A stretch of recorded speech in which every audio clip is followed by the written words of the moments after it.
Hi, I'm Stunning Stella Cheeks. And I'm the Enigma Erin Klein. And this is Not Your Demographic, a feminist wrestling podcast. Shockingly, those exist.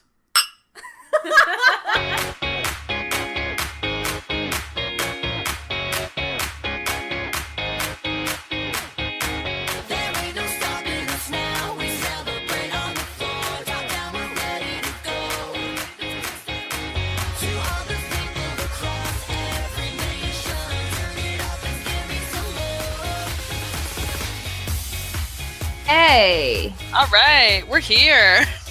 That sounded like a cheer. Ready? Okay. Were you in cheerleading? You did cheerleading, right? Yeah, I was a fucking competitive cheerleader. What up? I feel like part of me is like, people are so shocked by that because I'm like edgy or whatever. But like in reality, when people find out that I'm a cheerleader, they're like, yeah, that makes sense. You're kind of a bitch. Competitive cheerleading? Yeah, it totally makes sense to me. I was, full disclosure, I was also a cheerleader for one season of both football and basketball. And then I was like, I'm fucking done with this. Basketball cheerleading is the worst. Oh, it was the worst. And one of my teammates stole a pair of pants from my bag. And I was like, really? It's come to this? I'm out. I'm done with this. I was really ingrained deep in the cheerleading culture. And then we had, I was a competitive cheerleader through like, this sounds dumb, but it's serious, through like middle school and then early high school. But then we got a new coach who was really mean and would like call us like little bitches and all this stuff. And I'm me, obviously. So I was like, look, if you keep treating us like this and you keep calling us these names, like I'm going to quit. And I was like, not to brag, I was one of the only people who could tumble. And I was in the best stunt group. Like I was 1/4 of like the main stunt group. And I was like, if you keep calling us these names, I'm going to quit. And then she did. And then one day I just had it. I was in like 9th grade, maybe 10th grade. And I was like, that's it. I'm out. I fucking quit. And they were like, but it's like a month before competition. I was like, y'all, I'm out. This is stupid. I am like 14 years old and I'm not going to be called a bitch by an adult. And then I joined the theater. Ah, jeez. The only other place it's acceptable for adults to call children bitches, but whatever. Well, and then I joined the lacrosse team and our coach for the lacrosse team was like a crazy bitch too. But with lacrosse, you at least get to be like aggressive. Yeah, true. I also feel like to deal with teenagers all the time, you probably have to be kind of a little bit crazy. Like, it would be one thing if like those coaches were good and they were mean, but like we competed in cheerleading and we were pretty good. But like the problem is there was like a core of us that were really good, and then there was like a bunch of shitty people. Yeah. And then lacrosse, like it was one of the it was like a new team. Like our high school didn't have a lacrosse team for a long time, so it was like a bunch of people who didn't know what the fuck they were doing. And this woman was like a lacrosse coach and blah blah blah. And she was like, "Why don't you guys get it?" And we're like, "Cause we're making it up. We haven't played lacrosse since we were like 4. Okay, this is not the rich suburbs of Detroit. This is Holt, Michigan." Right. We got our asses kicked all the time. Which only led me to be more aggressive. I got a lot of red cards. That doesn't surprise me literally at all. Oh man. Welcome to the Teenage Sports Cast, guys. Sorry. It's okay. Oh my god. You just can't throw it in my face that I'm losing. Yeah, no, I can't lose. I'm extremely competitive. That's why I don't play. I don't play board games anymore because I will get angry and I will ruin the game for everyone. Yeah, some of the worst moments in me and Nick's relationship have been when we've been playing video games together. It gets Oh yeah. But he is like really slimy. Like when we play Mortal Kombat, he just uses Baraka and then just stabs you until you die. You can't do anything. It's like that's not how you play that game. Yeah. Yeah. It's very frustrating. Anyway, how was your week? Good. I had a bunch of time off, which was good and bad. I had like a mini breakdown on Friday when I was like, what am I doing with my life? And then I just stayed in my house and like took some naps. Bad. But I did finish writing my first draft of my like grant proposal for my class. And awesome. And good feedback. And there's only 2 more weeks of that class. So that's good. And then it's applying to ye old grad school or whatever. Ye old grad school. Hooray! Grad school. But mostly just been Reading. I've been like reading and drinking tea a lot, like a big nerd. I've been serious retail therapy on tea. I bought $40 worth of tea today. Been there. But I got a banana nut bread one, and I got one called Pink Flamingo, which is like the citrus blend. And then I got my favorite, which is Glitter and Gold, obviously. Obviously. I'm drinking a mix right now of Forever Nuts and banana nut bread. I like almost exclusively shop at David's Tea. I love that weird Canadian tea company. Oh my God, I love them. There's a store right next to my office now, and I go in there every once in a while. I was drinking the Supercharged today. I got called off of work, luckily, because I had a shitload of work I had to do on a paper. In hindsight, I was like, I'm really glad I got called off of work. This could have been a disaster. But Nice when it happens. Yeah, I was like, ooh, this was surreptitious. I'm so glad that this happened this way. Serendipitous, not surreptitious. That's the wrong word. Whatever. My brain is very tired. But I made their Supercharged tea this morning, and I put it on the living room, came into the bedroom, and was like getting ready to get my work together to go do some stuff. I was like, I'm going to go work at Starbucks because that means I get out of the house and then I'll be productive, which sort of worked. So whenever I have to write in my house, it's like, oh, it's impossible.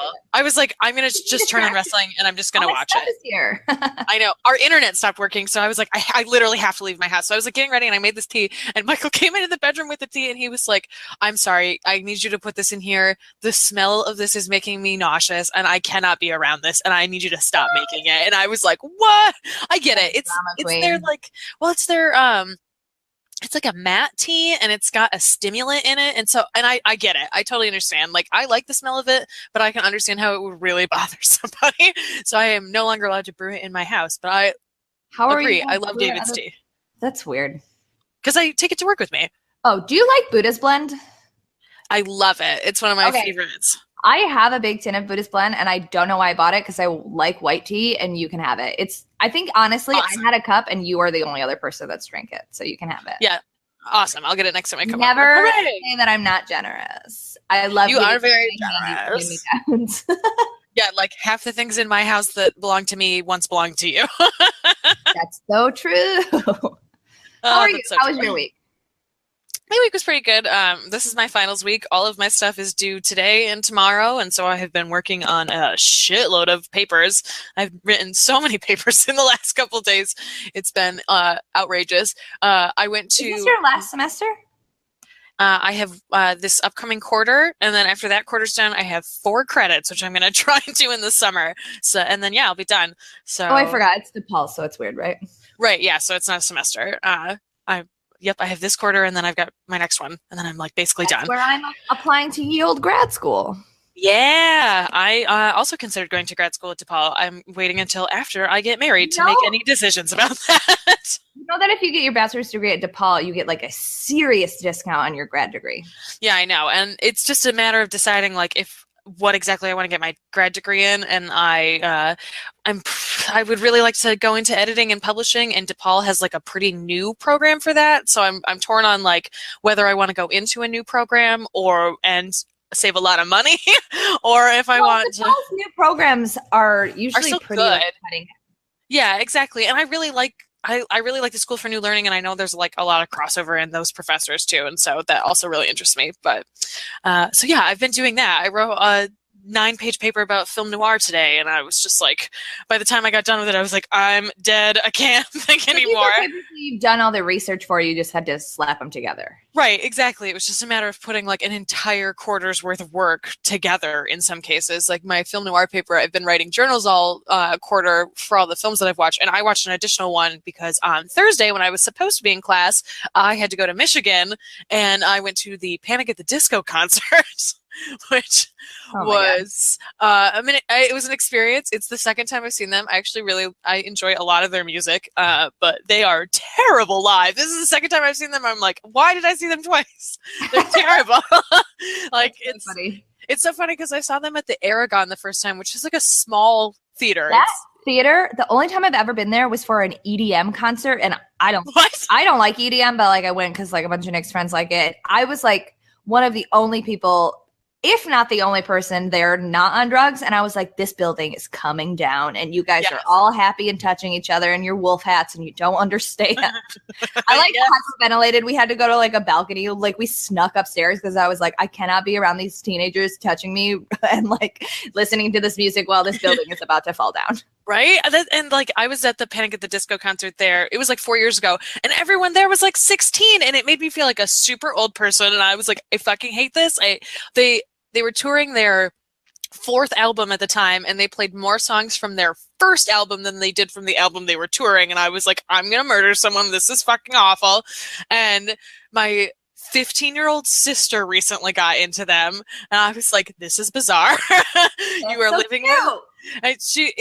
She is 13 years younger than me, and Panic at the Disco became a band 13 years ago. So it's like literally same exact time in our lives. So she called me like 6 months ago and was like, Panic at the Disco is going to be in Detroit on this date. Do you want to go? And I was like, sure, I guess. Last time I went, it was all 16-year-olds. At least this time I'll know one of the 16-year-olds. Maybe then it won't feel so weird. And my mom was also going. I was like, all right, it'll be us against the world, I guess. And it was like it was in an arena. It was at the Palace at Auburn Hills. Oh, yeah. And so it was very different to go from seeing them in the Aragon, which is very small, to seeing them in this like big arena. And they put on what was mostly a great show, except for the fact that the lead singer loves the sound of his own falsetto and put it into literally every single song that they sang. And every time he hit falsetto, completely lost the pitch of the song and it would completely ruin it. It was just the weirdest thing. Like, he is just a bad live singer. It's very bizarre. And like, they put on this really cool light show at times. I was just so mixed. After we left, I was like, why did I do this again? What was I thinking? Why did I do this again? It was ridiculous. And then I had to like go home at 8:30 in the morning on the train, and all I was doing was work on my papers on the train on the way home, and was like, what is my life? What have I done? Why? So that's been my week. That's funny. Oh, all right. News? Is that what we're doing? Yeah. Here's some news. My cat took a big dump. Really gross. That is really gross. What wrestling shirt are you wearing? I'm wearing my Seth Rollins redesign, rebuild, reclaim hoodie. Awesome. Now it's already last generation slogan. You know what? It was his best slogan and his best design. Every other one, the Seth freaking Rollins one was a terrible design, and the like Kingslayer design is also awful. I like the Kingslayer name, and I like the font. Yeah, I like the idea, but you know what shirt is fucking dope though is Kevin Owens' new shirt. Yeah, I like his a lot too. It's pretty cool.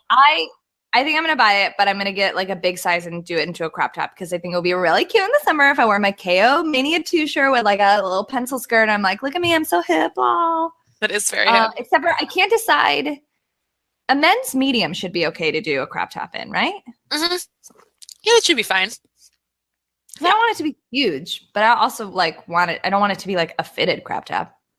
Are you going to? I'm assuming you're going to cut the neck though, so maybe you would want a men's small. I don't know. No, well, the men's small that I have, because I have a Zack Ryder, which I don't know where it is. I think Nick stole it.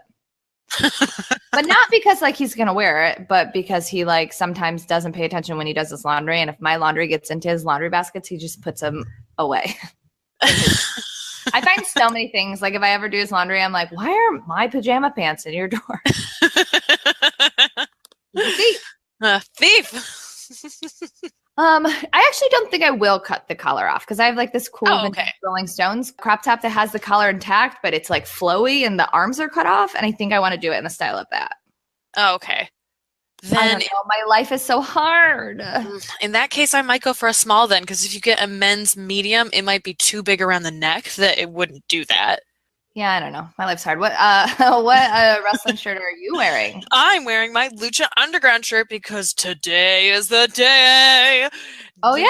It's available on Netflix. If you have not watched season 1 or 2 of Lucha Underground, now is the time to start. It is going to be weird if you watch now and haven't watched like the first season, because there's a bunch of stuff that's super different. Oh, it's super, super different. And like, Season no big 1 deal. I've seen every single episode. The first season is very good. I like the second season better because I feel like they really find their voice because they have so much time between season 1 and 2 to like right, and figure they out also, exactly where they're going. They find that they're like set roster. There's like a bunch of people on season 1 that do not show up again. Yeah, because there's a lot of people who were, and people who were in, because they were all part of AAA, and then AAA was like, never mind, we would rather have them on our touring roster rather than loan them out to Lucha Underground. So yeah, it's very different. So I almost feel like you could just start with season 2 and kind of get it. But don't. You should watch season 1 as well. But if you haven't watched any Lucha Underground, now you should start. It is so good. Everyone is great. Everyone is great. Lucha Underground is great. Oh, so Erin has another paper to write. So this episode theoretically will be shorter, and we're just kind of going to do like hot takes and questions. But every time we say we're going to do a shorter episode, it still ends it winds up being like 3 hours long. Literally, we don't know how long this is going to be right now. Yeah, true. People are looking at this like 2.5 hour timestamp laughing at us. Fuck you guys. Like, fucking fools. What is the news? All right. Here are some news. I have a bunch of news things written down. Here are some news. Yeah. All right. So, okay. I'm sorry. I do not know how to pronounce her first name, so I'm going to butcher it. But Carrie Hojo? I don't know. What? Is that the girl that's the pirate princess? She is the one that does the crazy elbow drop. Is that the princess, the pirate princess? I think in Stardom, if I'm not mistaken, she's the pirate princess. Okay, yes. She signed with WWE and has a contract with them now. So I don't know if she's going to NXT. I don't know if she's going to be going on to... a bunch of women at the Performance Center that are being like scouted for at least the rumor is the women's cruiserweight, whatever. Oh yeah, for that tournament. That's right. Yeah, they'll probably use her for that. I'm probably gonna mispronounce her name, but Io Shirai. Yes, yeah, I saw that she had a yes. Yeah. Yeah, she was. But it's like a big deal because people are like, well, WWE doesn't want you to know because they scrubbed it from their website, but we have the receipts. Yeah, and like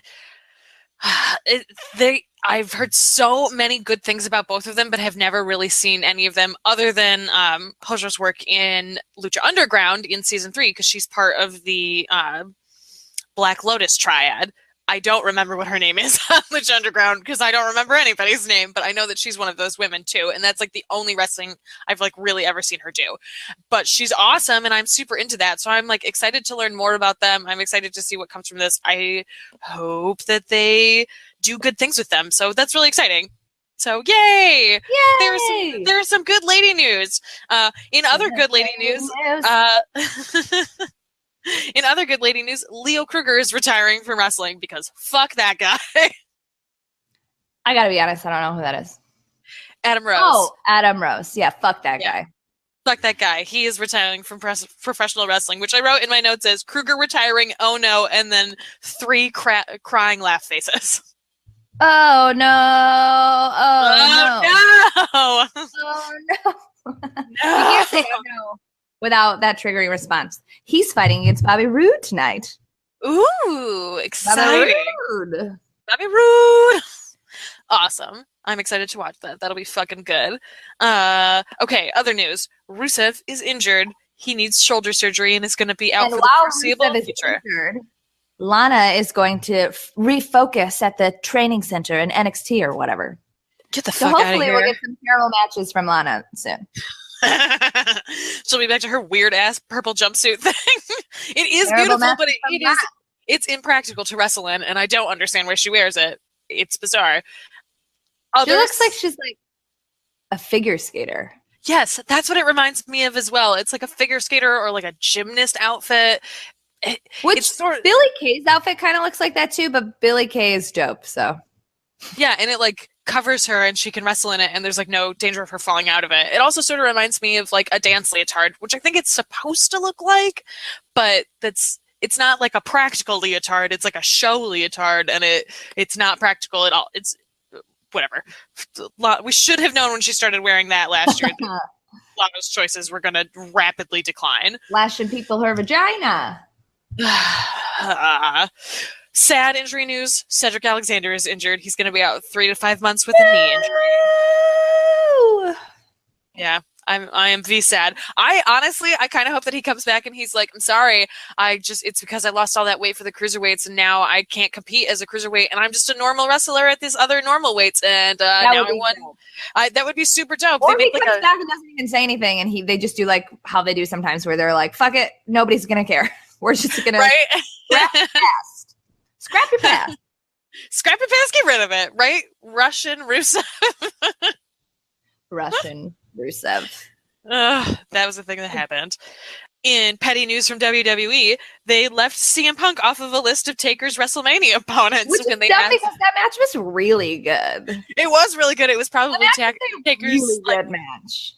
A lot of people say that was Taker's last like really good WrestleMania match, and also they keep saying that Brock was the 21-1, and yet if you look through this list, there's only 20 people before him. Like it's just so ridiculous. It's so petty. Like, everyone knows. Just like nut up and put him on there. Yeah, it is just the most deepest levels of petty. It's just so amazing to me. Like if some reason in the lawsuit, part of the lawsuit is get my name out your mouth. I don't know though. Like I don't know. Maybe he's still on the network though. Like they still have his shit available. It's not like he's been totally scrubbed. It's just so bizarre and so strange to me. And it's so weird to me that WWE doesn't realize that people notice that shit. Like really? You didn't think anyone was gonna notice? Other news, other petty news, other glorious petty news. Rebby Hardy's Twitter has been fire. Okay, I want to talk about that. I've got 2 other things, and then I want to discuss her Twitter because we've got a lot of people who tweeted at us about it, and I definitely want to discuss it. If it's part of questions, we can wait till questions. It's not part of the questions. We didn't get any direct questions about it. Earlier in the week, somebody asked us if we were going to talk about it, so I just want to go. This will suffice for that. Okay, so 2 more things real quick. So in also other sad like petty news, not on her part, but because people are petty, Sasha finally admitted that she got married back in July, and she said the reason that she hadn't admitted it publicly is because people are such assholes to her husband on Instagram and on Twitter that she like didn't want to bring extra like online bullying into his life. Like how fucking shitty is that? That sucks so bad. It's so shitty, but like honestly not surprising. Exactly. It was like as soon as I heard that, I was like, oh yeah, duh. Like that totally makes sense to me. People are fucking dicks. But it also sucks that WWE's fans are that shitty that they would like attack people. But I guess they do that with everybody. Like everybody's partner gets attacked. It just is so strange to me. Like people are so delusional and weird. Yeah. So it's just like all this shit. Remember when like Justin Bieber was like dating Selena Gomez and everyone was like, burn the witch. And then they broke up and they were like, kill the witch. Yeah, it's just so She was bizarre. like, what am I supposed to do? Right? Ugh. It just makes me so sad and uncomfortable. All right. And now in Eva Marie news, Eva Marie had photos of herself up hanging out with Cameron. And I was like, oh, so you're done. You're done with WWE. Oh yeah, I saw that. That you dyed your hair black and you're hanging out with Cameron, girl, bye. That you are not coming back. Girl, bye. There's like no fucking way. That's done. I would like they haven't said anything about her being involved in the SmackDown women's match. Like it seems like she is done and she is gone. Honestly, though, like it seems like, I mean, obviously these people create their own like personas, but it seems like her career is kind of blowing up. Yeah, it does. She's got tons of endorsements. She's got her own clothing line. The fans that she was going to make from WWE, she's had, and they're ride or die. And she has The Rock's like old like publicist as her publicist. And she's in a bunch of non-WWE movies. Like Eva Marie's going to be fine.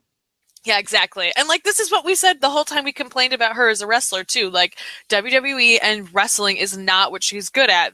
What she's doing right now is what she's obviously very good at. And like good for you. I wish you all the success in the world as long as you are not inside of a ring taking up a space that you don't deserve. Like that, it's best case scenario. This is like the best thing that could have possibly happened with Eva. She had this like really wonderful gimmick for like a hot second that the best part about it was that she didn't actually wrestle and then she was just gone forever. Like that is the perfect end to her character and her run with WWE. I hope she never comes back. But what of Totes Steves? I don't know. Maybe she still has a contract with Toad Steves. It'll definitely run up until now. Like, Paige is still on contract with the season that has been filmed up through this point too. So maybe we'll get to see Eva Marie's exit from WWE. I like it because E is not WWE. E can do whatever the fuck they want. These women have contracts with them, and so they're gonna get the absolute most out of this that they can. And if these women's careers explode and their relationships with WWE deteriorates, like, E's like, hell fucking yeah, bring it on. This is what everybody wants to see. So I hope we get to see all kinds of that shit. Yeah, that's true. You know what? If I'm totally fine with all of this. Yep, I agree. Fuck that owl. Fuck that owl. Okay, where to start? I need to fucking cross stitch or like an embroidery that's just fuck that owl. Oh my god, yes! Absolutely. Oh my god. Okay. All right. So I feel like you should lead us through this. We should start from the beginning. What happened? Well, so TNA is notoriously bad at paying attention to their contracts until their contracts are like, oh shit. And especially with all this stuff like going down the change, I think they just like either forgot or weren't that concerned because the Hardys really did for like the past year seem pretty ride or die. Like they fronted tons of money, like all this stuff. They totally paid for all of the segments that were shot at their compound too. TNA didn't pay a single dime for any of that, which I did not know. I mean, it makes sense, but also and they paid for some of the like tapings. Like the Hardys the Hardys and Billy Corgan floated that company. Yeah, seriously. So, but the Hardys obviously can tell which way the wind is blowing, and they're like, "Oh, we want out. We don't want to be a part of this TNA nonsense anymore." So when their contracts expired, apparently Rebby says that they went in and like Matt and Jeff like really tried to be like cool, and like the new negotiators, new owners were just like being total tools about it, and they were like, you know what, we're out. But now TNA is trying to sue the Hardys, apparently not for the rights to the broken gimmick, but to get paid, to get like residuals essentially whenever they like use the broken gimmick. So like what? So it would be Matt's gimmick, but TNA would have like a stake of ownership in it. Oh, that's disgusting. Fuck and then that. Rebby was like, nah, bitch. Absolutely and just not. Went on the most glorious Twitter tirade, and she just like all of their dirty laundry, like just aired it all and was like, fuck you, TNA, how dare you treat my family like this? Like, and then Matt Hardy in the broken character basically tweeted something like, you don't want to get on Queen Rebecca, or Queen Rebecca will fight for her family and destroy her enemies. Yeah. The most notable tweet is that, so now TNA is owned by Anthem and they have this owl, and they were doing this thing on Twitter where they were like, name the owl. And Rebby Hardy just had like this Twitter tirade, and then the last tweet was, and fuck that owl. And it was the most perfect tweet ever. It was so good. Like, if you haven't read through her tweets, you really should. It was so good. Like, some of the shit she was talking about, like, there were a lot of people who were like, oh, she's just saying shit to say shit. I don't think so. Like, no. None of that. I don't think so too, because like the amount of like support she got from like Matt, like, and the amount of support that she got from like other TNA, ex-TNA people, like, I think it's all, and it all like makes sense. Like, who are you going to believe, honestly? Right, exactly. And I like to have one of the things that she pointed out in one of her, because there were two separate like tweet storms that she went on, and in the first one she was talking about how TNA's trying to claim residual, I guess it's residuals, I thought it was the rights, but it must be the residuals for the whole Hardy universe, which includes Senior Benjamin. And she was like, he was literally never under a contract. He's my dad, and he's my fucking dad. And they never paid him a single penny. What do you mean they owned the residuals to this character? Like, that's absolutely insane. And I was like, yeah, that makes total sense. It makes sense that they wouldn't give him a penny. Benjamin was her dad. Yes. Oh, you didn't know that that was her dad? No, oh, really? That's so funny. Oh, yeah, I found that out a while ago. Yeah, I love that. I think it's great. That's why he's there, because he's like, oh, yeah, sure, whatever. He's like, I basically live here. Who cares? Yeah, it's fine. Yeah, so I love it. Yep. So Reby Hardy's a badass. Also, again, let no one ever say we don't come around on a person, because when this podcast started, hard on Reby. Oh yeah, we were all against her. We were like, "Fuck this lady. Who gives a shit about her?" And now we're like, "Ride or die, Reby. We're there with you. Fuck that owl." Fuck that owl, Reby. Speaking of which, did you watch the ROH 15th anniversary pay-per-view? No, I did not, because it was the same night as the Panic at the Disco concert. Yes. I watched it. It was really entertaining. I really enjoyed the Bobby Fish Jay Lethal match. I thought that was a really good match. The tag team match was really good, but it did feel a little weird because like the Hardys were shoehorned into that match because they got out of their contract. So I felt a little bad for Roppongi Vice, and Trent Barretta got his ass kicked all over the place in that match. Oh, he gets his ass kicked. Like a mouthful of tacks and got. It was nuts. But I mean, it was good. It was a good match, but it definitely felt like a setup for the one-on-one match with the Young Bucks. Like, yeah, for sure. Which is fine. And then the main event was Adam Cole, versus Christopher Daniels. And Christopher Daniels won, and he finally, after 15 years, he was in, I believe, according to commentary, he was in the first ever ROH like World Championship. Holy shit.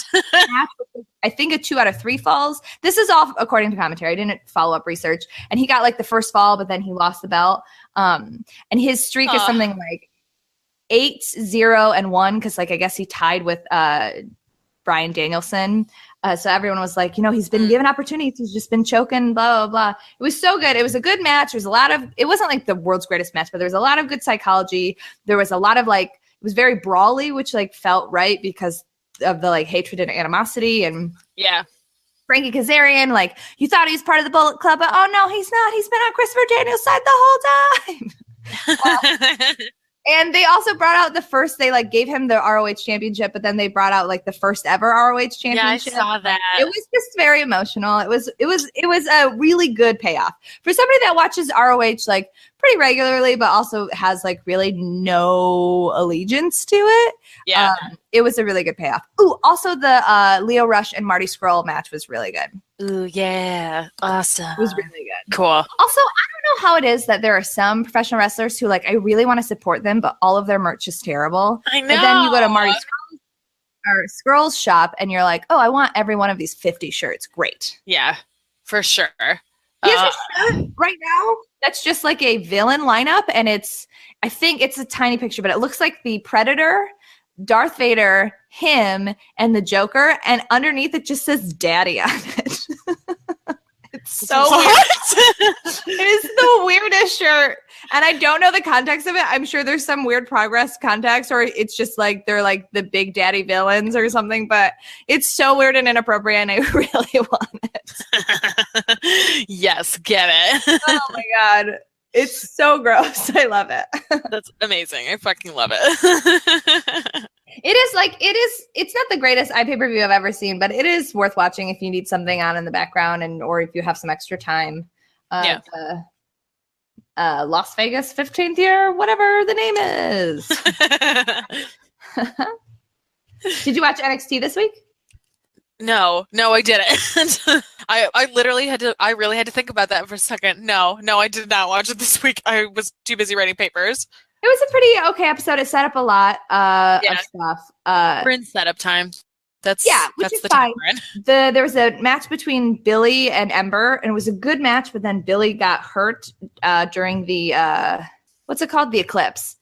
She seems to be fine now, according to like Twitter, but it like looked really nasty. But Ember won, and then Ember had a backstage segment with William Regal where he was like, and now I'm announcing that on, April 1st that at NXT TakeOver, Ember Moon will be facing Asuka for the NXT Women's Belt. And then she just, with her crazy eyes, just smiled like, yay.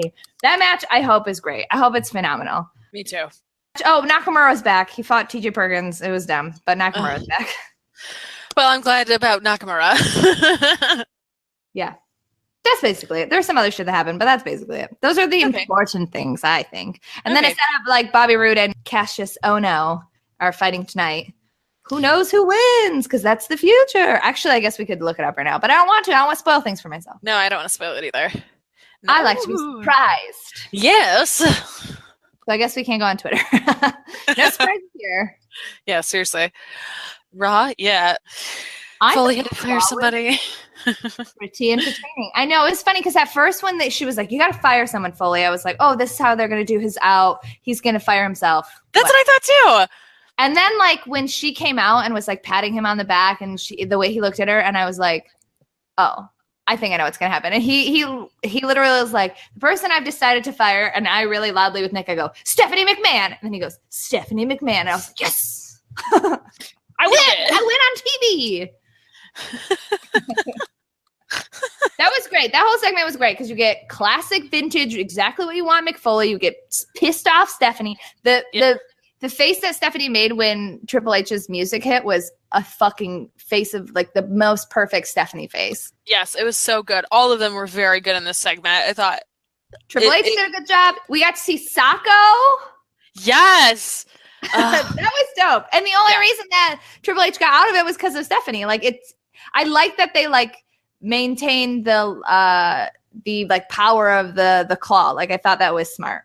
Yeah, I agree. And like I thought it was also smart that Stephanie's like first immediate reaction is like punch him in the nuts. That's immediately what she does. And it's like, yeah, right in the dick. Effective. You know exactly what to do. This isn't a match. Who gives a fuck? Like just disarm him. Like it was just so good. And then it leads into and Seth Rollins slowly hobbling out, and you're like, oh, you look like a chump. And then he just lifts up the fucking crotch, and he's like, bitch, I'm here to kill you, bitch. Oh yeah, it was so good.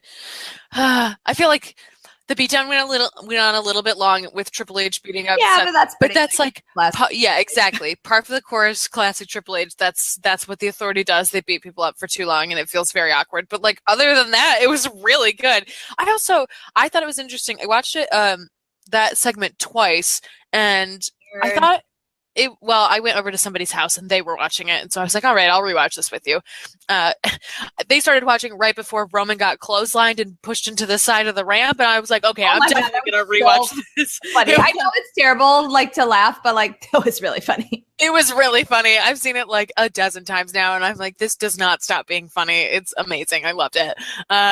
It was the best part of that whole segment, to be honest. Speaking of Shortie, real quick, guess who is now the proud owner of a World's Best Operations Director mug? Is it you? Me. It's obviously me. They had $5 Fridays, okay? I bought Brie mode stickers and I bought the fucking mug, okay? Leave me alone. Okay. All right, fine. You do you still. You do you. Brie mode stickers all over my computer.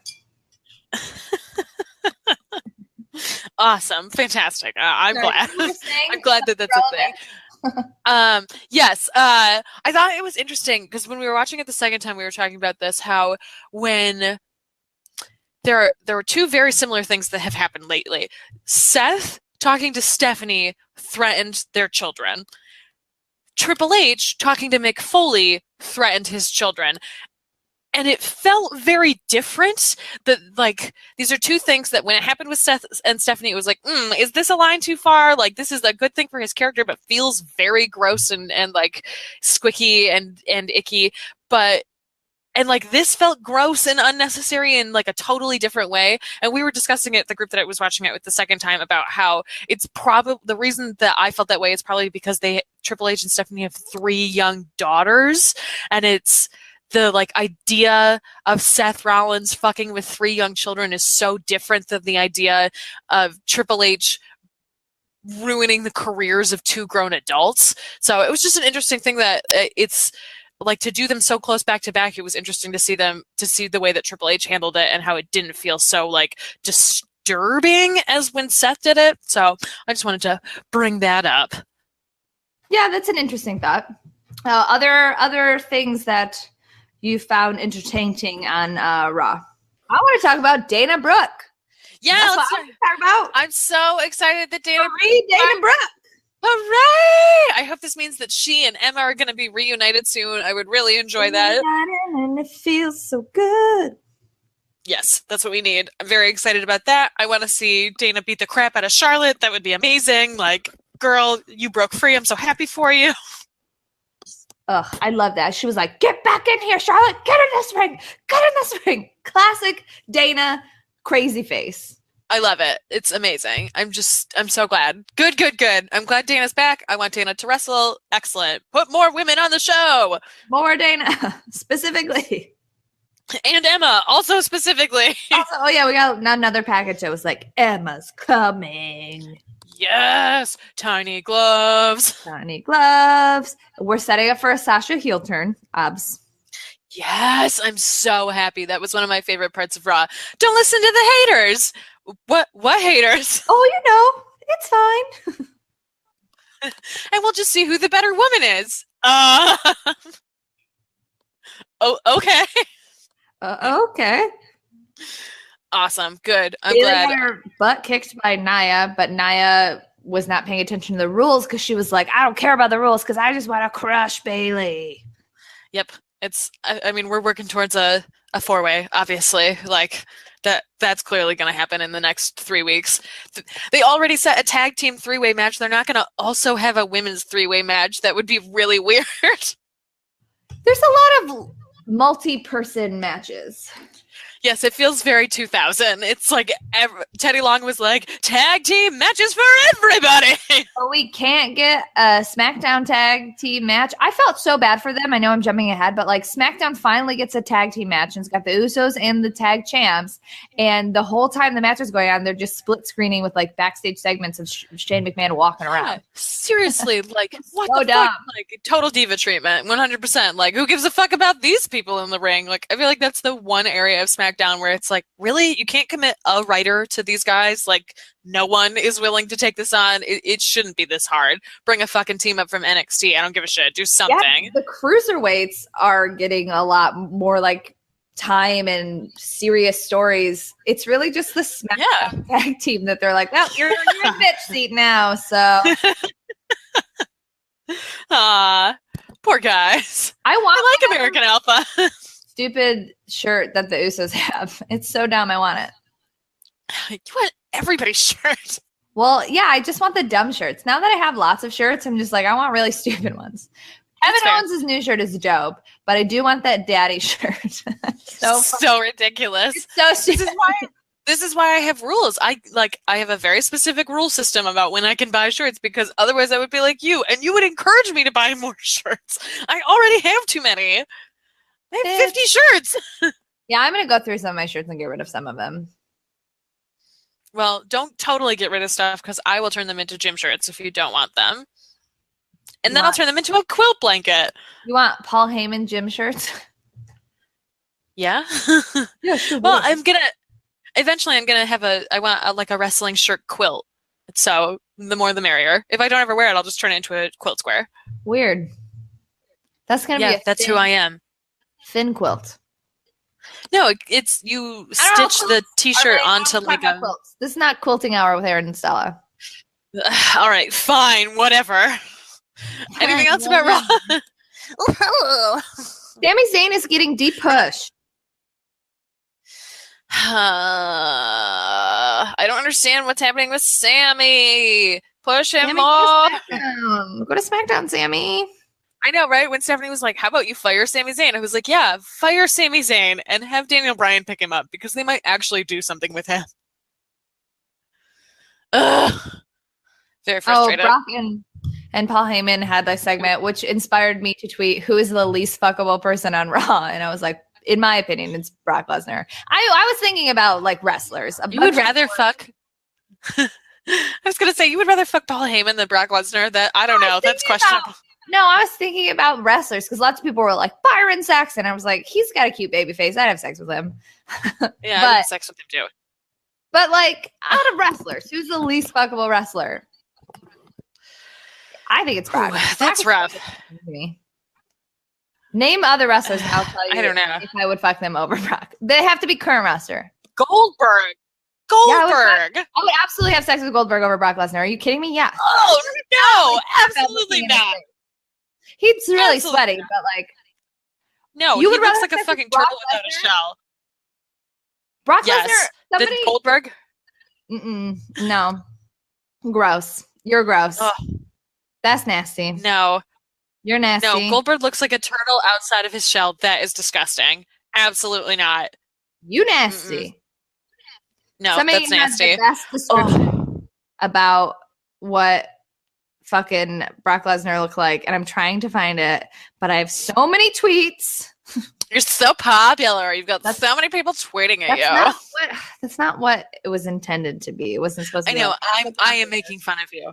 We're not in the same room tonight, so we're being extra sassy to each other. Brock Lesnar, this is from @Aquamac_. Brock Lesnar looks like someone built a giant Lego mat out of ham and creatine. Oh my God. Fuck that guy. I'm not having sex with Brock Lesnar. I would rather have sex with Goldberg. Oh my God. Name another person. This is a fun game. Somebody less fuckable than Brock Lesnar. Okay, let's see. What about? I was gonna say Sheamus, but then I was like, that's a terrible answer. Obviously. Yeah. For you. Speaking of Sheamus, but not speaking of Sheamus, this is just a segue. I had another wrestling sex dream. Yes. It was so fucking weird. Definitely the weirdest one to date. And I'm actually even like a little embarrassed to talk about it. So it was like, so we had been texting about Tommy End's new name. And then we started talking about Aleister Crowley. Yes. So I had this dream where Tommy End was performing this like insane, like evil ritual. And I was like in the middle of it in like this weird, like, robe or whatever, and there was like dark powers being unleashed or some shit, and then Sami Zayn ran in and was like, no, don't do it, and then my eyes went black like Willow from Buffy, and I was like, I have to. And then we like knocked Sami Zayn out or something, and then I like went through this weird magical transformation, and then me and Tommy had sex on this weird like rock bed. Oh my God. I was so involved. You're fucking crazy. You know that? What? I have great dreams. You do have great dreams. That's something. Tommy that is is something. Like a Dark Lord priestess or priest unleashing my like dark goddess priestess powers, and Sami Zayn was like, "No, you're better than this," and I was like, "No, I'm not. I'm evil." And then we had sex on this rock bed. Presumably, Sammy was still there, just knocked out. I guess. All right. Okay. SmackDown? Yeah, sure. We had 2 women's segments on SmackDown. Both of them were pretty good. Neither of them were like super memorable for me. I was also writing papers during this, so I was a little distracted. Alexa and Mickey like have a one-on-one. Yeah. That was fun. Yeah, it was interesting to see that the way that they went back and forth. And Mickey pinned her, right? It was a non-championship match. Yeah. And then all of those women were on, because Becky and Natty fought, and then Carmella got involved near the end, and all 5 of those women were on Talking Smack in a really funny segment where it was Mickey, then Carmella, then Natty, then Becky, then Alexa, and then they were just like going back and forth, and like lots of improv, and it was pretty funny. And Daniel Bryan and Renee were just like sitting there, and at the end, Daniel Bryan was like, "What is my life?" Oh my God. I love at the end of every SmackDown, the Talking Smack, that Daniel Bryan's like, I have lost control of my life. I am a crazy person living in a crazy world. It's not that bad. Also, Renee called Pittsburgh the Burgh, which I thought was dumb. God damn it, Renee. Hey, Jimmy John's for the first time in Pittsburgh, and Daniel Bryan was like, Jimmy John's is terrible. Also on Talking Smack, Daniel Bryan was like, oh my God, who was he talking about? He was talking about The Miz. He was like, The Miz is just like Donald Trump. He just talks over people, and he argues louder and over interrupts people. You know, he uses this tactic where you're like, oh, climate change isn't real. And he said all of this like very like Dan O'Brien-y liberal stuff, and Renee like chimed in too. And I was like, you guys, you work for a terrible company. I don't think you're allowed to say those things, but I appreciate you saying those things. Keep saying those things. I also feel, again, like Daniel Bryan is like, what are you going to do? Fire me? Like, please. And Renee could just be like, I was just being a good host. I was going along with Daniel. Right? Exactly. Like Renee is in a good spot. They don't want to fire Renee because ESPN legit wants her to be a sportscaster for them and has like tried to steal her away several times. So like, they're not going to fire her either. And I got to be with my Deanie A. Yeah. So it's like, both of them are, and like no one is really untouchable, but both of them are in really good places to say kind of whatever the fuck they want and like don't really get in trouble. to Maurice, Nikki is untouchable because Oh my she's God. dating John Cena. I love that because she said that to her in like 2008. I'm like, you know who else John Cena dated around that time? Mickey James. And who hasn't been around since that time? Mickey James. So I thought that was particularly hilarious. Like, okay, well, yeah, that now it has proven that was true, but that's a bold thing to say at the time. It was a really great segment between Miz TV was great, and then Nikki coming out and John trying to talk, and Nikki just taking the mic and be like, "No, I'm gonna talk." That was great. I love that it has been Nikki defending John and John for herself. Right, exactly. Or John being like, okay, I've got this, and her being like, no, I've got this. I'm going to do this. I think they're just telling such a smart story with her character. Like, if this is the end, if WrestleMania is the end of her career, like, this is some of the best storytelling all the way through, through her story with Natty. Like, this is some of the best storytelling they've ever done with Nikki. And, like, if this is the end of her career, this is a great way for her to go out. And it's, like, a really good way to showcase how much she's grown as a wrestler. And apparently Birdie B, the lingerie line, now has a launch date. So, ooh, excellent. That's a real thing now, maybe. Maybe.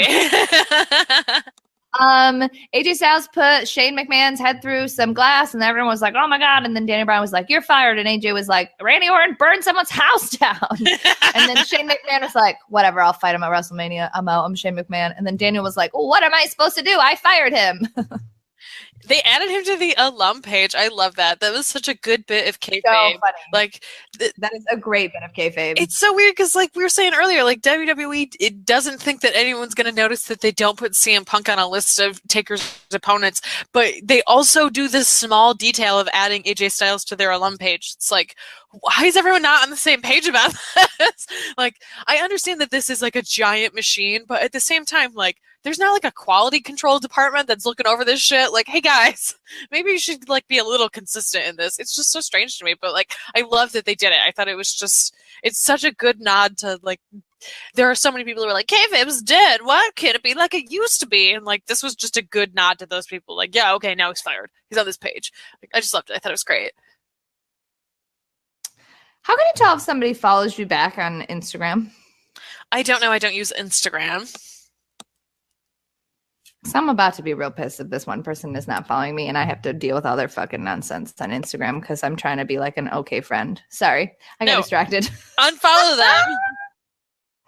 But what if they do follow me? Ugh. Real life drama is boring. I'm sure you had a lot of salient points, but then I got like mad about something petty in my life. You were talking about WWE being petty, and I was like, let me go have my own petty moment.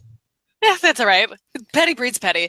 Other things from SmackDown that you enjoyed? Anything else? Bray Wyatt rolling around in the ashes of his dead friend. Yeah. Yeah. I think it's brilliant. I think I like that they're like, how do we make him powerful? But he's been losing all this time. And it's like, oh no, burning her body released all of her power. And now he's even more powerful. Yeah, I like it. I'm sad that I don't care more. I wish I cared more about the story. But I really care a lot. I mean, I'm invested. I'm still very invested. I really want to know what happens, but I'm not like, honest. Like after Randy burned down the house, I was like, can it get better than this? I don't know. And so I felt kind of like, I'm really apprehensive about where this is going. But I don't know. I'm very excited for the WrestleMania match. I'm really excited to see what happens with that. I'm really excited to see where exactly it is on the card, too, because we keep hearing all these rumors about Goldberg and Lesnar being the actual main event and being the last match on the card, which I really hope isn't the case. Like, I really want Bray and Randy to be the last match. I think that they've earned it. I think that they both deserve it. Like, I agree. Why say that the Royal Rumble is for the main event if you're not actually going to give them the fucking main event? Like, it's just so that idea is just bizarre as fuck to me. Like, I don't get it. Honestly, in general, I'm interested to see how they book WrestleMania. It will be interesting to see how they spread all of the championships throughout the whole card. Like, how you don't want to stack it in a certain way that makes certain shows look more important than others, but you do because it's WWE and they're petty about fucking everything. So it's yeah, it will be really interesting. Yes. We're like, yes. 18 days out or 17 days out, something like that. Yeah, we're getting there. We're getting real close. We only have 6 episodes left of WWE TV. Oh, also 205 Live. It was a pretty decent show. You get Jack Gallagher and Rich Swann dancing together, which was great. Had a really good moment with Ari Daivari and Noam Dar backstage where he was like, Alicia Fox needs to date a winner. Please help me win this match. Yes, that was the only thing I saw. My fucking internet dropped like right after that interaction. And I was like, well, at least I got to see this, I guess. Well, the main event was like and I do want to talk about this. So Mustafa Ali came out and he had a match with Drew Gulak, and that Drew Gulak lost. And then Drew Gulak was like, 205 Live needs to change this. I work really hard. And I like that promo. It wasn't the world's best, obviously, but I like that they're doing something with Drew Gulak, obviously. Yes, I agree. I saw a clip of that as well and also really enjoyed it. I thought the main event was really good. The 5 men in the, number 1 contendership match they just put on a really good match. It was fast paced and high flying and all things you want from a cruiserweight, told good stories. They all had great moments. Like Austin Aries looked great. Tony Nese looked really good in it. Tozawa, like everyone, even TJ Perkins. I mean, TJ Perkins is a really good wrestler. Like feelings aside, he's a good wrestler. It was a really good match. I really liked the match a lot. It was great storytelling, and it wasn't a lot. I mean, with a 5-person, there's obviously some people lying on the floor sometimes, and like ebb and flow. But it had a really good pace to it. Like, and they had a lot of shocking moments where like TJ Perkins gets one over on Brian Kendrick, and then turns around and Tony Nese knees him in the face, and like it was good stuff. I really, really enjoyed the match. And then Austin Aries won, and now Austin Aries gets to be in a WrestleMania match. That's awesome. I like that. What a great story. Like, Austin Aries got his eye fucked up and has a permanent foreign object in his face. Best thing that ever happened to him, baby. And, like, that's awesome. Like, for once, WWE delivers on someone, like, really living up to their potential in their company. And it's awesome. I love it. I'm so glad. Like, I really want Austin Aries to win at WrestleMania. I would love that. But even if he doesn't, like, to have your first pay-per-view match at WWE be a WrestleMania match, like, that's bananas. That's a huge deal. And if he wins the belt in his first pay-per-view match at WWE, like, that's crazy. Good for him. Like, that. I'm conflicted. Like, I love him, obviously, but I also feel like the cruiserweight belt needs to be stable for a while. So I'm conflicted. But I also love Austin Aries. So anything that is good for Austin Aries, I'm happy about. I feel like the belt has been stable longer than it was before. I agree that it may need to be stable longer, but up until WrestleMania, Neville will have held it for a couple of months, which, like, is longer than anyone else has been able to hold it. And also, part of Austin Aries' whole thing is that this whole time he's been like, the only reason that these people have this belt is because I am not the champion.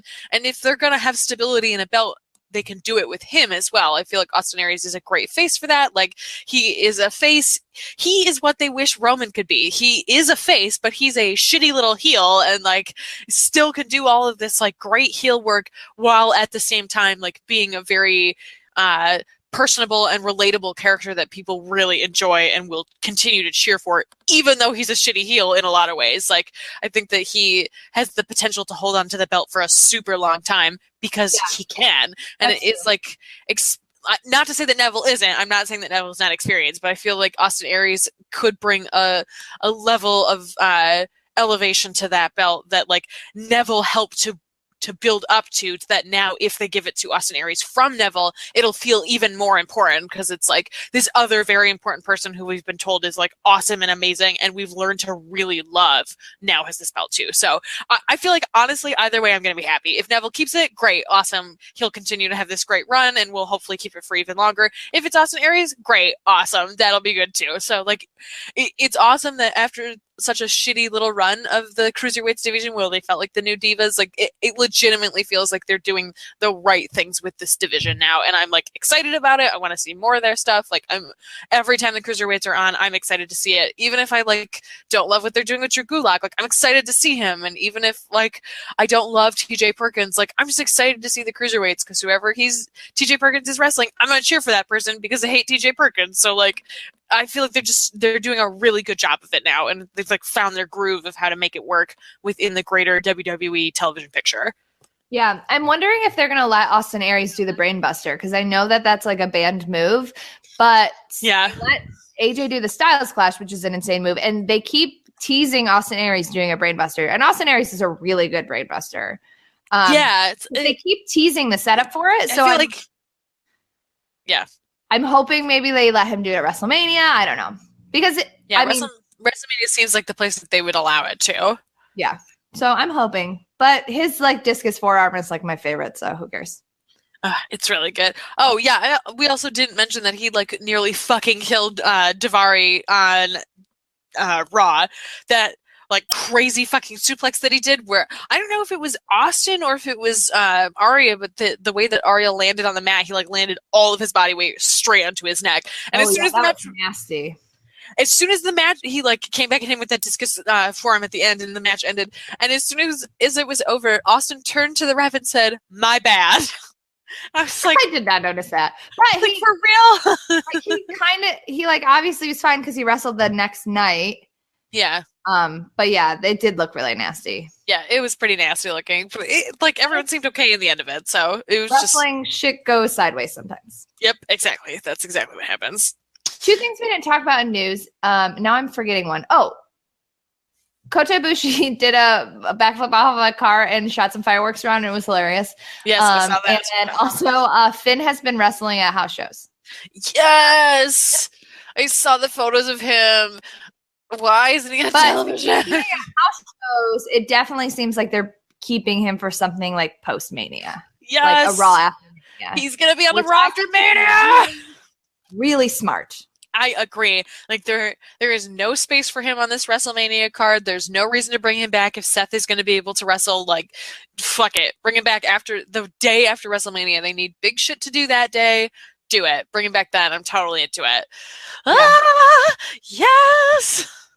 All right. I think we covered mostly everything. You want to do questions? Yes, let's do it.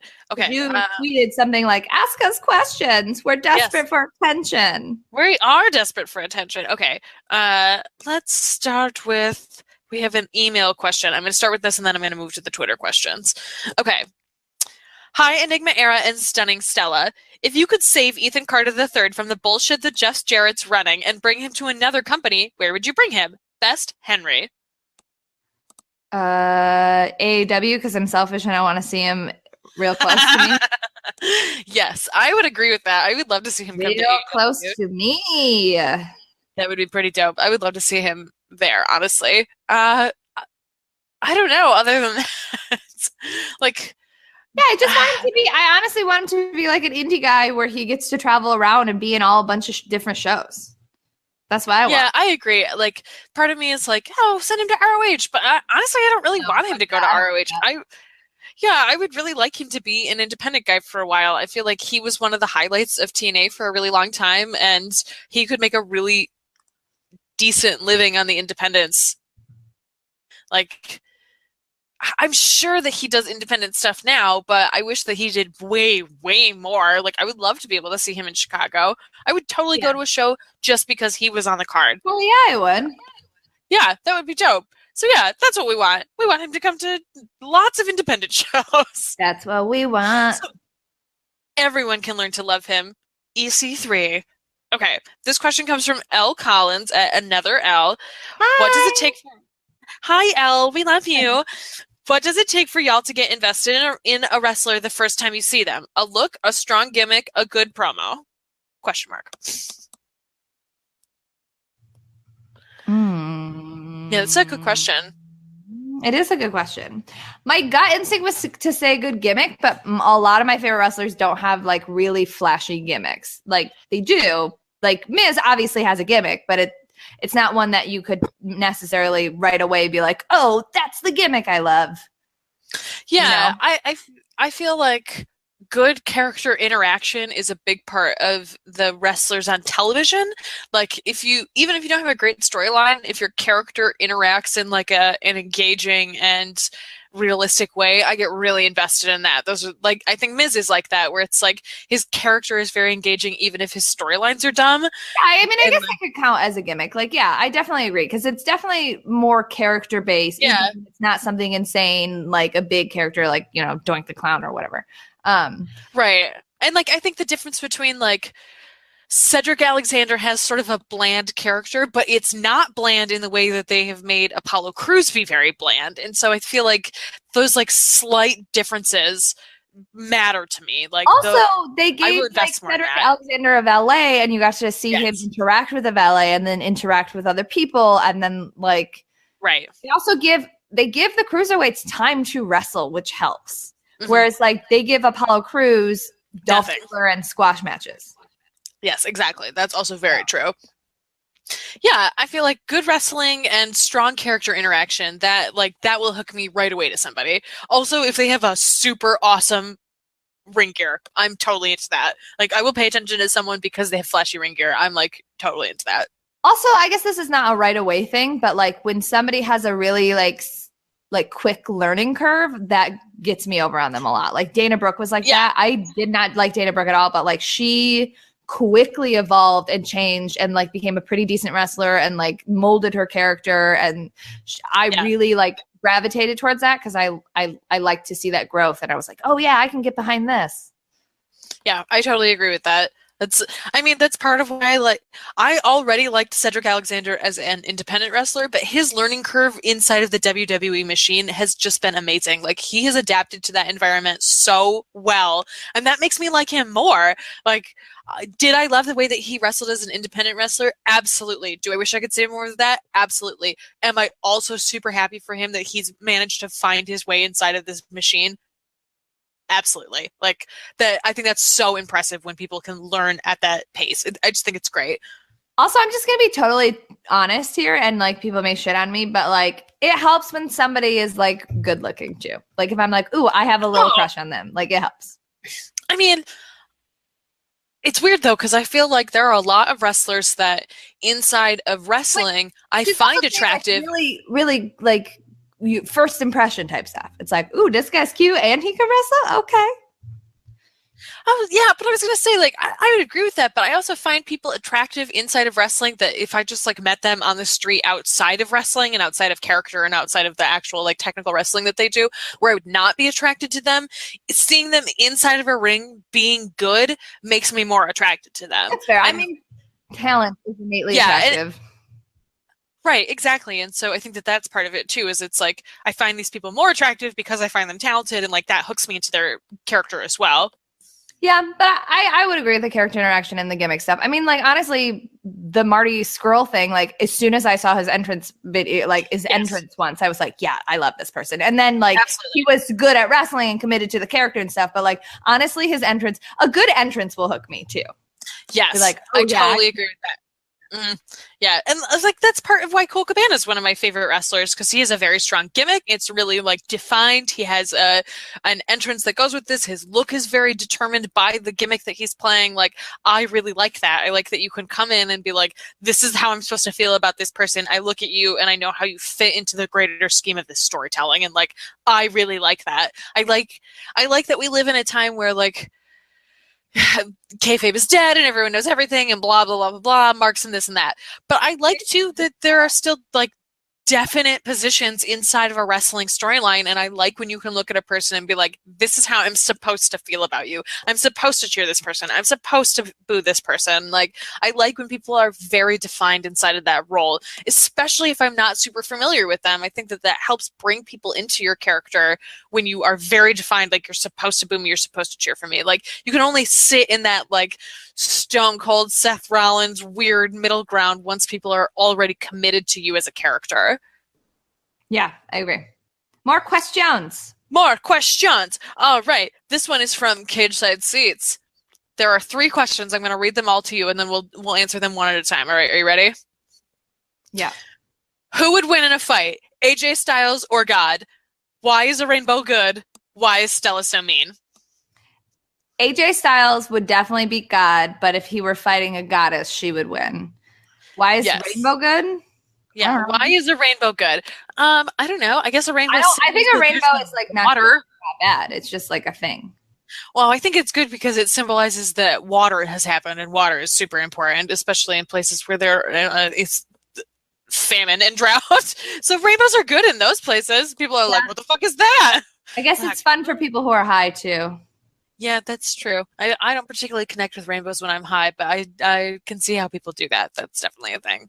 I don't know, Erin. Why is Stella so mean? Why is Stella so mean? Stella is mean because there are a lot of dumb people in the world, and they bring down the interactions that we have with the outside world. And I know that Stella feels that every day. I mean, because it's fun. It is fun to be mean. That is very true. All right, our next question is from Pugs Love Drugs, which still cracks me up every time I read it.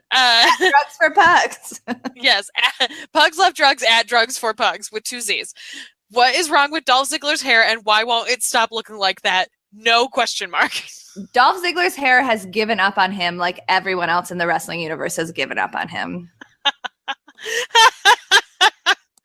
Absolutely. What happened to Dolph Ziggler's hair is that he fucking bleached it for years and did not use leave-in conditioner and fucking tried to use a straightener on it, and it killed his hair. That is why he needs to cut it all off. He and Baron Corbin need to have a hair versus hair match, and it needs to end in a draw, and they both need to lose their hair. Okay, our next question comes from DEO at I'm Just DEO. Do y'all say soda or pop? What do you say, Stella? Pop. I say soda. But I don't drink it, really, so it doesn't matter. Yeah, I don't really drink it anymore either. Although I think I picked up soda because my dad lived in Delaware for like 10 years when I was a kid. I'm pretty sure that's where I picked it up. Or alternatively, you say soda pop. Oh. Yeah, some people say. I know some people who say soda pop too. That's too many words. I don't need all that in my life. Drink it. I don't like. Every once in a while, I want like some carbonation. Yeah, and then I drink carbonated water. LaCroix. Yeah. Really, LaCroix?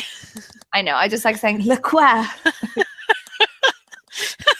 Honestly, the plain LaCroix that's just like carbonated water is fucking perfect. I like that. I like their grapefruit. Oh, I'll drink any flavor, but the plain one is perfect. Yeah, they are really good. They're like mixed, like cherry lime one. Also very good. Delicious. Anyway.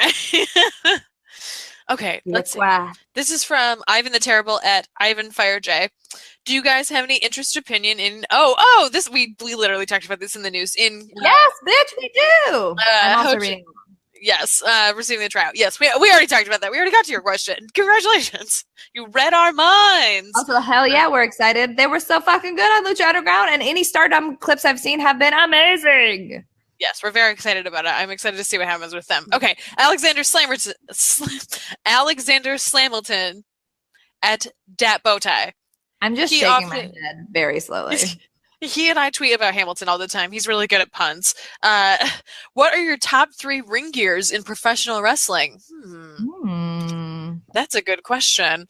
Whose do I really like? I love Mrs.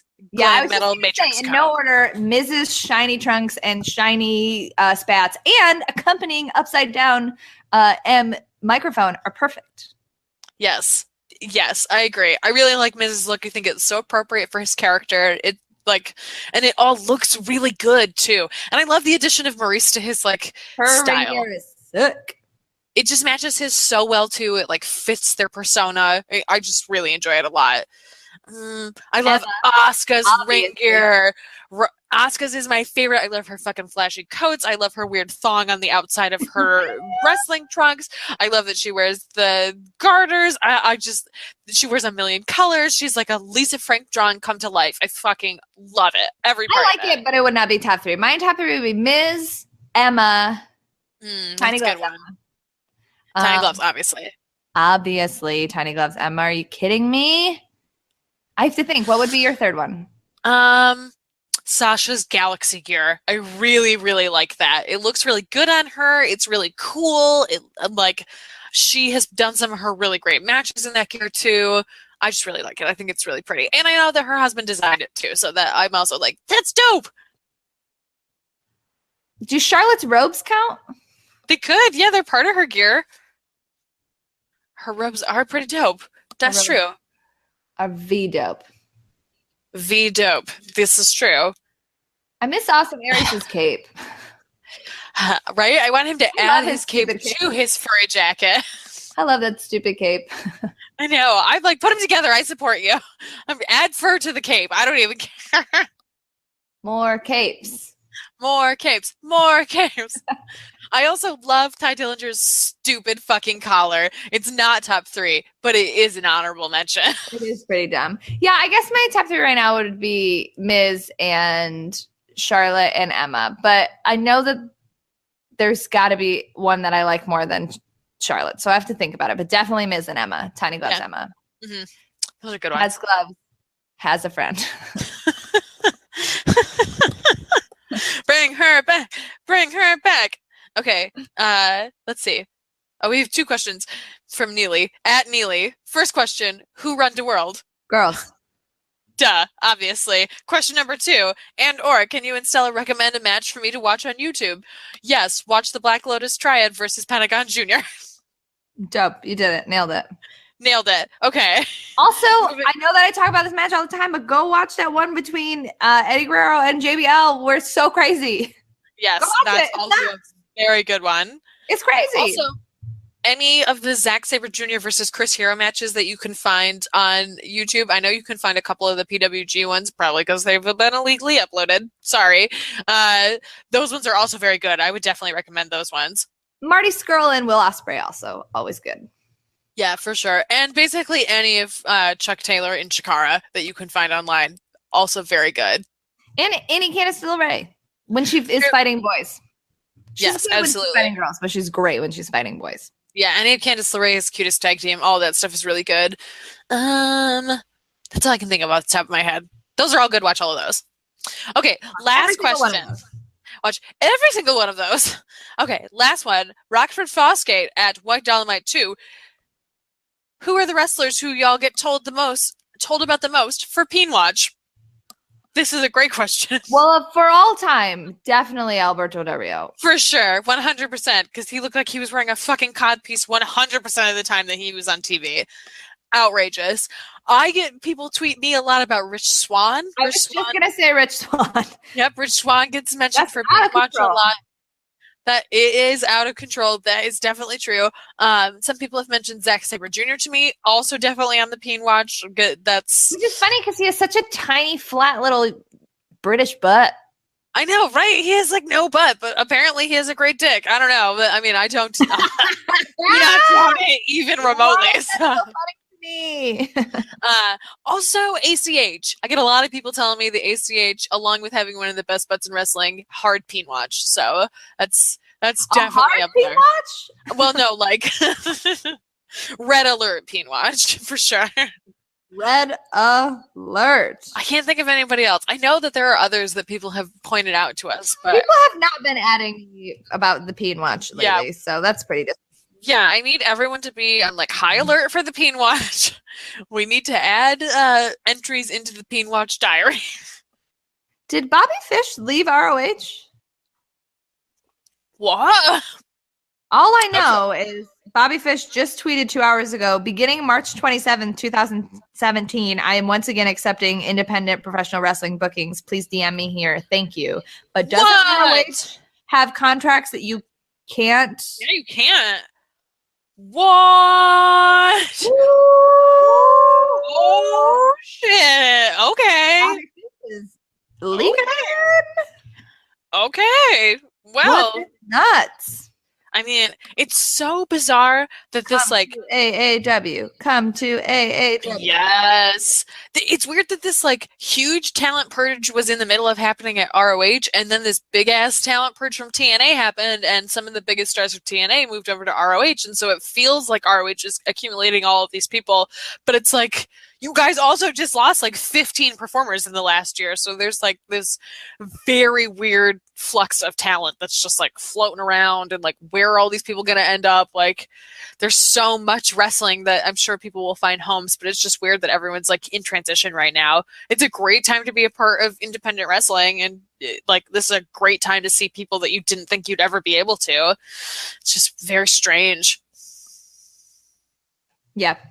Sorry, I started watching Kevin Owens videos.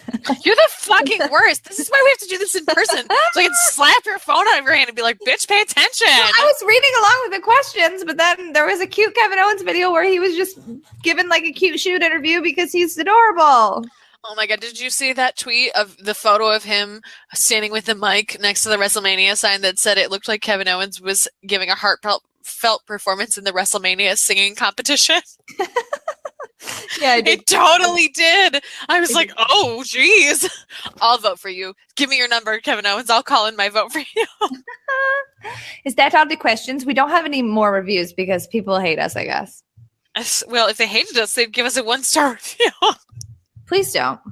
Please don't. We're not Heels and Heels. We don't want 1-star reviews. I really want to give Heels and Heels a 1-star review, but I can't leave reviews, so I can't. Also, don't leave a 1-star review if you like it. They all want true hatred. That's true. They do want true hatred. That's a good point. That's a good point. This month. Oh, wait, I have a thing that we should do. If you made it this far, hopefully you give a shit about our opinions. This month is the official podcast outreach month. There's a name for it. I don't remember what it is, but it's basically Tripod. It's encouraging people to try new podcasts. So I thought that maybe at the end of the episode we could recommend a wrestling podcast and a non-wrestling podcast that we really like, so that people can try new podcasts. And then people can tweet about our podcast with the hashtag Tripod. Yes, absolutely. I also saw somebody tweeted at us that somebody on the Squared Circle Reddit page was looking for female-based journalism, and that 2 people brought us up, and we're like, hey, Stella and Erin at Kitchen Seats, and Not Your Demographic. And I was like, yeah, thanks. Thank you for pointing it out to us, and also thanks for letting people know about our podcast. Include us in Tripod. Let people know that there are women who talk about wrestling. Like, we exist. Shockingly, we exist. So what are your recommendations? What's your wrestling podcast recommendation? Well, I only listened to 3 of them, really. So, that's okay. Well, I feel bad if I don't mention someone. Just pick one. You've already said that there are multiple. Just pick one. Oh, fine. I listen monthly to the Hard Times Pod. It's Elle Collins and Megan, and they talk about the pay-per-views, but they also do a lot of Shakara talk, which I really like because I haven't found a lot of time to watch Shakara. Though now that I'm officially watching TNA, I'm deciding whether to fall down a Progress hole or a Shakara hole. We'll see. Yes. Maybe I'll just flip a fucking coin. But I really, really enjoy I enjoy their conversations anyways, but I specifically really enjoy all the stuff about Shakara. Yeah. I liked how their last episode, they had a lot of really similar opinions to us. And at the end I was like, oh, okay, yeah, we agree on a lot of this. We're on the same level here for a lot of this stuff. So if you like us, you'll probably agree with a lot of their stuff too, which is nice. It's a different voice that comes to a lot of the same conclusions. So it's interesting to see how they wind up in the same places. And then my non-wrestling is Vox's The Weeds, which is all about politics because, oh my God, the world is exploding. But they're, I believe it's 3 people. Sometimes they have other people on, they rotate, whatever. They are so fucking knowledgeable. They're political reporters. They're great. It's very informative. It does have a liberal bent. I would say at least a couple of them are liberal. I think one of them is definitely a moderate. But it's very, very informative. And also I wouldn't say it's funny, but it's they keep a good humor about stuff and they have a really good rapport. And I think it's supposed to come out once a week. Sometimes it comes out twice a week because, oh my God, so much shit happens every single day. But it's a fun way to stay informed without wanting to jump off of a bridge. That's a good one. Excellent. My wrestling podcast recommendation would be, this isn't something that I listen to regularly only because I have so much other stuff that I don't make time for it, but I wish that I did.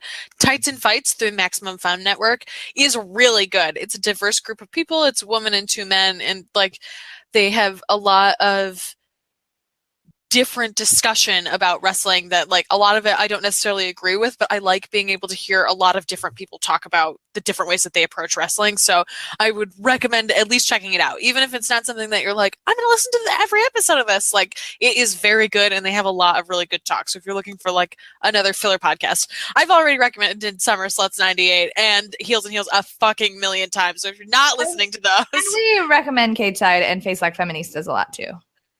A bunch. So like that Tights and Fights I think is like a good place to go and check out new different stuff, and like they're a bigger podcast that does it right in my opinion. And my non-wrestling podcast right. So it is definitely true crime, but it's called Missing Richard Simmons, and I've recommended it a bunch on my Twitter. Do you know that Richard Simmons has been missing since 2014? No, I did not know that. He is missing. No one has had contact with him for almost 3 years, and he won't come out. That bitch is dead. He's not dead. He's not dead because he calls his brother every Sunday, and he did a call-in interview with the Today Show in 2005. A lot of people think he's being held captive by his maid because he's a really fucking weird relationship with his maid. It's so good. The episodes are only 30 minutes apiece, and it's amazing to see how much of an impact Richard Simmons had on so many people's lives. Like, Sweat Into the Oldies is like a cultural phenomenon, and also like deeply impacted a lot of people. And he like really helped a lot of people, and then just cold turkey disappeared from the world 3 years ago. And this podcast is produced by a guy who was good friends with him, and like went over to dinner at his house and was like part of his life, and then was also just totally cut out. And so he's making this podcast as like both he wants to figure out what exactly happened to Richard, and also as like kind of a love letter, like, we miss you, we want you to come back to our lives. So I highly recommend it. There's only 5 episodes so far, and they're only a half hour each. So like even if you don't like true crime, it's not technically true crime because it's just about according to the internet. About 9 hours ago, his brother was like, he's fine, he's healthy, he just wants to be left alone. Yeah, he was on the latest episode that just got released, I think today. And the guy who's doing the podcast had an interview with him, but like, I would recommend listening to it. It's definitely weird because they present it and it's like, I mean, yeah, it's true. There's a very weird line where the interviewer asks his brother, is he happy? And there's this like deeply sad pause, and his response is like, it's hard to define what happiness is. And so it's also like, is it just a depressive episode? And if that's the case, like, why aren't people encouraged to get help? It's a very interesting story, and I would definitely recommend that people listen to it. And like I said, it's only a half hour episode each, and there's only 5 of them. So try pods. It's something to think about. All right, you need to go write a paper. Yeah, I do. I have a fucking research proposal to go over. Okay, great. Where can people find you on the internet? I'm at Stella_Cheeks. I'm at ErnGenC. You can find us at notyourdemographic.tumblr.com. You can email us at notyourdemo@gmail.com. You can also find us on cagesideseats.com. Exactly. And you should also leave us a goddamn review. Yeah. Please. Do it. Please. Yeah. That word's important. Okay, yeah. Also, I guess if you're Chicago, I'm a part of the Starlight Radio Dreams, like radio play podcast this week. And there's one, you can just go to their website probably, but it's this Tuesday and Friday. I am playing kind of like, I'm basically doing a Macho Man impression the whole time. Perfect. It's very silly. I fucking love it. Awesome. Fantastic. You can also find that on iTunes. So even if you're not in Chicago, you can find it on iTunes later. Awesome. Fantastic. Okay. We'll see you guys next week. Demis. Okay, bye. Yeah. Yeah. I said yeah. You don't get to say Demis and yeah. So rude. Glorious. No, I won't give in until I'm victorious. And I will defend.